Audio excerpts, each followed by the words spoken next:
welcome to Access Asia. I'm Delano D'Souza. Coming up, as the interim government in Bangladesh takes steps to extradite the former Prime Minister Sheikh Hasina from India, relations with its neighbours start to cool. And new findings from South Korea show mothers were forced to give their babies up for adoption to Western states over the span of decades. We'll be speaking to one adoptee in this edition. But first, the interim government in Bangladesh is set to take steps to extradite the former Prime Minister Sheikh Hasina from India. She fled Dhaka after a heavy-handed crackdown following student-led demonstrations. According to Bangladesh's International Crime Tribunal, the process to get Hasina back to the country to face justice has already begun. We can now bring in France 24's Andrew Hillier. Andrew, good to see you. Where exactly are we on this extradition? Well, Delano, as things stand, Bangladesh's War Crimes Tribunal is seeking the extradition of Sheikh Hasina. Just to put this into context, of course, Sheikh Hasina quit as Prime Minister of Bangladesh in early August after weeks of student-led demonstrations led to her ouster. That put an end to 15 years of rule. So Bangladesh's chief prosecutor of the International Crimes Tribunal, saying that they have indeed started the legal procedure to bring Hasina back. And that will be to face trial over the deadly violence before she was toppled that led to the deaths of more than 600 people. Now, Bangladesh and India do have a criminal extradition treaty. It was signed in 2013, amended in 2016. So technically, that would allow her to be returned to Bangladesh to face trial. However, there is a clause in that treaty that says extradition can be refused if the offence is of a, I quote, political character. So for the time being, still no sign of any extradition from India. Many analysts saying that there's little chance of India complying with this request, given the long-running ties between Sheikh Hasina and India, and that is putting considerable strain on relations between the two countries. The government run by Bangladesh's new interim leader, Mohammed Yunus, is under a lot of pressure to extradite her, and that means that the longer the wait, the more that fuels anti-Indian sentiment in Bangladesh. You mentioned the long-running ties between Hasina and India. Hasina was actually in New Delhi for Narendra Modi's inauguration earlier this year. Given that she's no longer at the helm, are relations still friendly? Well, look, Hasina's toppling has complicated relations between the two countries, to say the least. For a start, India's seeming unwillingness to extradite Hasina is making it harder for New Delhi to establish new ties, to build new ties with Bangladesh. In India, there's also this notion peddled by the mainstream media that Hasina was somehow a bulwark against Islamist forces, even though there's very little evidence to support that. What it has done is has left many Indians wary and distrustful of Bangladesh's new rulers. At the same time, we're seeing tensions over water management, which is no surprise given that the two countries share 54 common rivers. In late August, there was torrential rain in northeastern India and in Bangladesh. That caused flooding in Bangladesh, leading to the deaths of at least 13 people. Some in Bangladesh blaming India for the flooding, accusing it of opening a river dam in India's northeastern state of Tripura. Now, they say that caused sudden flooding in Bangladesh further downstream. India denies that. India says the flooding was due to automatic releases on dams on the river Gomti because the river was above the danger mark due to some of the heaviest rains of the year. So easy to see why water management can cause tensions to spike between the two countries. Another area of tension lately has been fish. That centres around hilsa, of which Bangladesh is the world's largest producer. This is a fish that's considered a luxury in Bangladesh. It's affordable only to the rich and parts of the middle class. So what Bangladesh does to try and keep it more available to consumers is it bans exports of the fish. The exception, however, traditionally has been during a festival which takes place in October in West Bengal, over the border in India. The festival is called Durga Puja, and this ban was traditionally lifted to allow millions of Indians during the festival to eat and enjoy hilsa. Now, this year, there may be a shortage because the authorities in Bangladesh appear to be intensifying the crackdown on those export bans. So that means that so-called fish diplomacy may be worsening ties between the two countries. However, all that said, Bangladesh heavily dependent on India for imports. These are two countries that share deep cultural, economic, and security ties, and that is certainly not going to change anytime soon. We'll see how that relationship pans out. Thank you very much for that, Andrew Hillier there. Now, Seoul has found new evidence mothers were forced to give up their children for adoption to Western countries, including Denmark, Australia, and the United States. Since the 1950s, and especially during the country's military dictatorship, at least 200,000 children were adopted internationally. Allegations have now emerged that there was systemic collusion between hospitals, maternity wards, and adoption agencies to force women, mainly single mothers, to give up their children. Coercive methods used to secure a waiver of parental rights include labeling a mother as mentally ill. To talk more about this, we can bring in Peter Moller, who is the founder of the Danish-Korean rights group.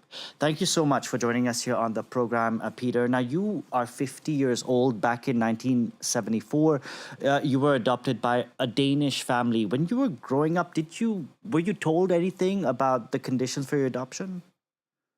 I was told that I was found in the street as an orphan and brought to Denmark as to save a child. That was the short story. When did you realize that something was wrong with your adoption? When we started looking at our documents, we could see things was wrong. Something didn't match. I should actually have been adopted domestically, but I ended up in Denmark. So this is just one of the many strange things in my adoption file. So you were comparing your adoption file with whose exactly? I compared my adoption file with my wife's. She's also adopted from South Korea. And we just looked at the files, and her file was as strange as my file. So we actually gathered our friends who are adoptees, and then we compared multiple files, and we could see there was a pattern. Why do you think mothers in South Korea were pushed to give up their children? There were different reasons. One of them could be that they were unwed mothers, or that simply that the family-in-law, the in-laws, they didn't like each other. That could be as simple as that. And these adoptions that took place, the mothers clearly didn't have a say. No. In some cases, children was actually by force taken away from the mothers. And that is very concerning, especially when you look at the adoption narrative, that this was to save children from a poor country. But in fact, knowing now that the children was taken away from mothers by force, that's disturbing.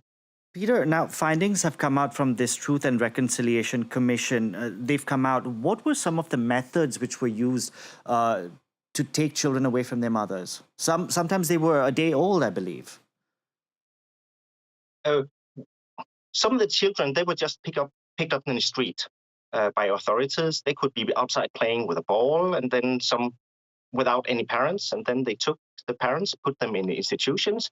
In other cases, mothers were put in institutions, and by force, the children was taken away from them. What institutions? Right now, we know about 6 institutions, Brothers Home, and that's a really cruel place. A lot of deaths have been confirmed. I think today I read about Songam Academy. Today in the news, it says 4,700 confirmed deaths from just this place here. So it's very disturbing. And then 4 new institutions and we've been told that 2 of them, adoptees to Denmark, they have their origin in these institutions. So that's very concerning. Peter, you have the Danish-Korean rights group. This is something that you founded. What have the adoptees who have reached out to you, what do they want? What are they hoping for? We want to have the truth about adoption.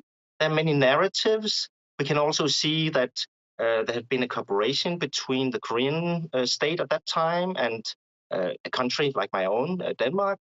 So we want to know, how could this big child industry happen without anybody saying anything. Peter, Also to know, sorry to interrupt you there, but do you think that Denmark was in the know of what was going on? yes, absolutely. Wow. And so, Yeah. so the people who have gotten in touch with you, do they want to find their birth mothers? Some of them want to find their birth mothers, and right now we are also helping adoptees to find birth parents. In the last 30 days, we have reunited 4 Danish adoptees with their birth families, and we have, I think, more than 30 biological parents have contacted us, and they ask us to help finding their lost children. Really? Now, Peter, of course, the government in South Korea is different than the dictatorship at the time of the past. Now this Truth Commission has come out with these findings. What are you hoping for? I'm An hoping for that. apology, a financial compensation, what? No, we can't use an apology. What money is not a question. We simply want the truth, and then we want access to our true documents, because we know our documents are falsified, and we know that they are double archives. We want access to our true information. Okay, so you want help from the state to help you find answers. Peter, thank you so much for taking the time to speak to us and shed light on this horrific story. Appreciate it. You're welcome. Thank you. And thank you for watching this edition of Access Asia.